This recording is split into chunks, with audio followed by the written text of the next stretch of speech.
Hi! Hello అండి. అందరికీ good morning friends. అందరూ ఎలా ఉన్నారు? బాగున్నారా? ఈరోజు మన వీడియో వచ్చేసి టమాటా పప్పు అయితే చేస్తున్నాను.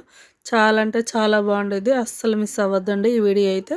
స్టవ్ మీద కుక్కర్ పెట్టేసుకొని ఏదన్నా గిన్నె కానీ, కుక్కర్ కానీ పెట్టేసుకొని ఒక 2 స్పూన్ల ఆయిల్ అయితే వేసుకుందాం. ఆయిల్ కూడా జస్ట్ కొంచెమే వేసుకుంటున్నాను. ఫస్ట్ ఇంగువ అయితే వేసుకుందాము. ఇంగువ వేసిన తర్వాత ఒక 2 ఎండుమిరపకాయలు కూడా వేసేసుకొని ఇవైతే మంచిగా ఫ్రై చేసేసుకోండి. ఫ్రై చేసుకున్న తర్వాత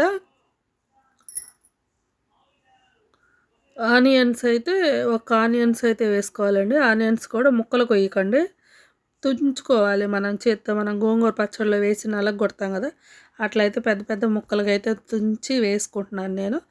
మీకు అట్లా ఇష్టం లేకపోతే మామూలుగా కట్ చేసి వేసుకోండి. పెద్దగా ముక్కలుగా అయితే వేసుకోండి. పచ్చిమిరపకాయలు కూడా ఒక 5 పచ్చిమిరపకాయలు వేసేసి ఇవి కొంచెం వేసిన తర్వాత టమాటాలు అయితే వేసుకుందాము. ఆనియన్స్ కొంచెం జస్ట్ మగ్గితే చాలు, మనకి ఎక్కువ మగ్గనవసరం లేదు. టమాటాలు అయితే ఒక 3 టమాటాలు అయితే వేసుకుంటున్నాను. మెత్తగా పడిన టమాటాలు అయితే ఒక 3 అయితే వేసుకోండి. ఒక స్పూన్ నిండా ఉప్పు కూడా వేసుకుంటున్నాను. ఒక పావు టీ స్పూన్ పసుపు కూడా వేసుకుందాం ఫ్రెండ్స్. పసుపు కూడా వేసేసి టమాటాలు మనకు కొంచెం మగ్గనిద్దాము. టమాటాలు అనేవి చాలా అంటే చాలా బాగుంటుంది ఫ్రెండ్స్. దీంట్లో స్పెషల్ మసాలా అయితే వేసుకుందాము. మనం గొడ్డు కారం ఉండిద్ది కదా, గొడ్డు కారంలో వెల్లుల్లి, జీలకర్ర బాగా వెల్లుల్లి ఎక్కువ వేసుకోండి. వెల్లుల్లి ఎక్కువ వేసేసుకొని జీలకర్ర కూడా వేసి బాగా దంచిన కారం అయితే ఒక స్పూన్ అయితే వేసుకుంటున్నాను నేను. చాలా బాగుండిద్దండి వెల్లుల్లి జీలకర్ర వేస్తే కారంలో. ఇప్పుడు ఆ కారం కొంచెం పచ్చివాసన పోయేదాకా మగ్గబెట్టుకున్న తర్వాత మనం ఫస్ట్ కందిపప్పు ఫ్రై చేసుకొని శుభ్రంగా ఒక 4 టైమ్స్ కడిగి నానబెట్టేసుకోండి. కందిపప్పు నానబెట్టేసిన తర్వాత ఒక హాఫ్ అన్ అవర్ ఇప్పుడు ఆ కందిపప్పు అయితే టమాటాలు అయితే వేసుకుందాము. కందిపప్పు అయితే ముందుగానే చక్కగా ఫ్రై చేసుకోండి. ఫ్రై చేసుకున్న తర్వాత అప్పుడు కాసేపు నానబెడితే త్వరగా మగ్గిద్ది మనకి. కందిపప్పు త్వరగా ఉడికిద్ది, మగ్గిద్ది అంటున్నాను, తొందరగా ఉడికిద్ది మనకి. ఇప్పుడైతే చింతపండు చూసారు కదా, గిన్నెలో చూపించే అంత చింతపండు జస్ట్ కొంచెమే శుభ్రంగా కడిగి చింతపండు నానబెట్టేసుకుందాము. చూసారు కదా, కందిపప్పులో ఉండే వాటర్ అన్నీ ఇంకిపోయినాయి. ఆ వాటర్ అన్నీ ఇంకిపోయిన దాకా ఒక 2-3 నిమిషాలు కందిపప్పు ఫ్రై చేసుకున్న తర్వాత 1.5 గ్లాసు నీళ్ళు అయితే వేసుకుంటున్నాను నేను. 100 గ్రాముల కందిపప్పు అయితే వేసుకున్నానండి నేను. ఇప్పుడు వచ్చేసి చక్కగా మొత్తం ఒకసారి కలిపేసేసి విజిల్ పెట్టేసుకుందాము. ఒక 4-5 విజిల్స్ రానిద్దాము. అప్పుడు మనకి పప్పు అనేది మంచిగా ఉడికిద్ది. చూసారు కదా, కుక్కర్ మీద పొంగటం కానీ, పొంగిపోయి నీళ్ళు రావటం కానీ అసలు అట్ట ఏం జరగదు. మనకి నీట్గా అయితే ఉండిద్ది. చక్కగా ఒక 4-5 విజిల్స్ తర్వాత అయితే చూపిస్తున్నాను. మనం వేసిన వాటర్ కానీ, కందిపప్పు కానీ చక్కగా మగ్గిపోయినాయి. చూసారు కదా, వాటర్ కూడా అన్నీ చక్కగా కరెక్ట్గా సరిపోయినాయి. ఇప్పుడైతే పప్పు గుత్తి తీసుకొని మెదిపేద్దాము.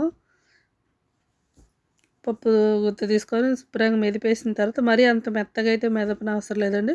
కొంచెం మనకి పలుకుగానే ఉండాలి. అట్టుంటేనే కరెక్ట్గా సరిపోయిద్ది. మనం వేసుకున్న కారం అవన్నీ కరెక్ట్గా సరిపోయినాయి. మనం తీసుకున్న చింతపండు మొత్తం గుజ్జు తీసుకొని వాటర్ కొంచెం ఒక పావు గ్లాస్ వాటర్ అయితే వేసుకోండి. వేసేసిన తర్వాత ఉప్పు అయితే చెక్ చేసుకోండి ఫ్రెండ్స్. కారం అయితే కరెక్ట్గా సరిపోయిద్ది. ఒకవేళ సరిపోకపోతే మీరు కారం అయితే ఇంకా కొంచెం అయితే వేసుకోండి.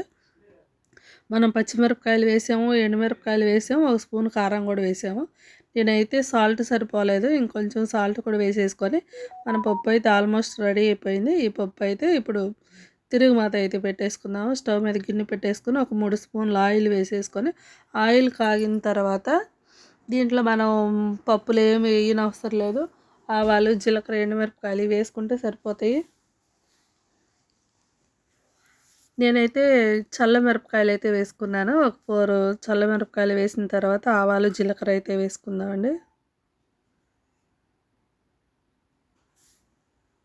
ఆవాలు, జీలకర్ర కూడా వేసేసుకొని ఒక ఆనియన్స్ సగం అయితే వేసుకుంటున్నాను.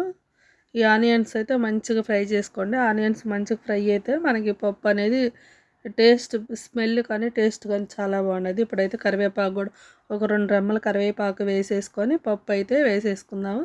ఫస్ట్ ఇంగువ వేసాము కాబట్టి మనం ఇంగువ అయితే వేయట్లేదు. వెల్లుల్లి కూడా వేసాము పప్పులో, అందుకని వెల్లుల్లి కూడా వేయనవసరం లేదు. చూసారు కదా, పెట్టేసుకున్న తర్వాత మొత్తం ఒకసారి కలిపేద్దాము. కలిపేసేసి కొంచెం వాటర్ అయితే వేసుకుంటున్నాను నేను. వాటర్ వేసేసి మొత్తం ఒకసారి కలిపేసుకుందామండి. కలిపేసి కొంచెం మనకు ఉడుకు పట్టనిద్దాం పప్పు అనేది. కొంచెం ఉడికితే కొంచెం ఉడుకు పడితే సరిపోయేది. మనకి కస్తూరి మెంతి కూర ఉండిద్ది కదా, అది ఐడియా ఉంటే అది కొంచెం ఒక అర స్పూన్ అయితే వేసుకోండి.